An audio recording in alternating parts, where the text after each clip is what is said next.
I want to do some myth busting. I've been saying for a while, of course, I'm not an astrophysicist, that it's a waste of time and money for us to be trying to colonize Mars, or any other place for that matter.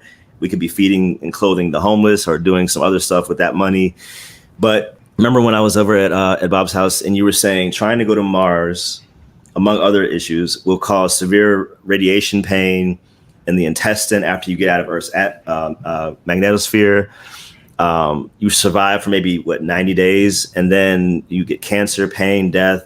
The soil on Mars is unusable to grow anything.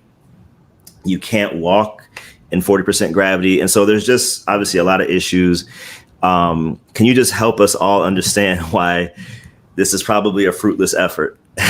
Well, I'm all in favor of learning as much as we can about Mars and the other planets. Right. But I can tell you, it's way cheaper to get that knowledge by sending machines. Trying to send a human being to Mars isn't going to be incredibly expensive.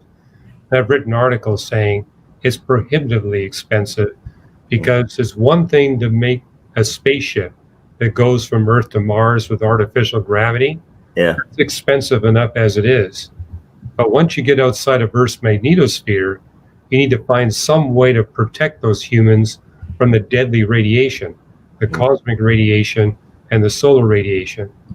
And it's simply not technologically feasible to shield the spaceship with a magnetosphere.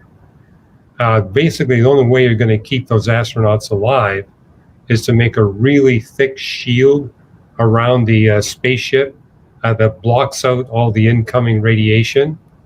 But once you're outside the magnetosphere, there are these fast-moving, heavy nuclei cosmic rays.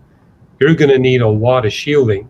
Which means now you got a super heavy spaceship, and then you got to have artificial gravity. So you're going to have some way of rotating the thing to develop the gravity, and you're basically stuck with building an artificial planet.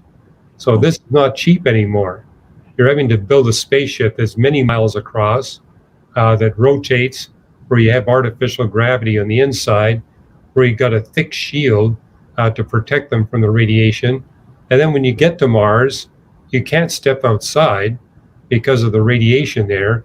You got to find some way to go underground. And so you need a ship that's going to land on Mars and find some way of digging underground while you got the shield protection and have the people live, say, 20 feet underground. And I also mentioned how the Martian soil is not suitable for growing any kind of food. You're going to have to import soil from the Earth to grow the food. Bottom line is, if you want humans outside of planet Earth, it's way cheaper to build an artificial planet than to colonize Mars or to colonize the moon. There you have it.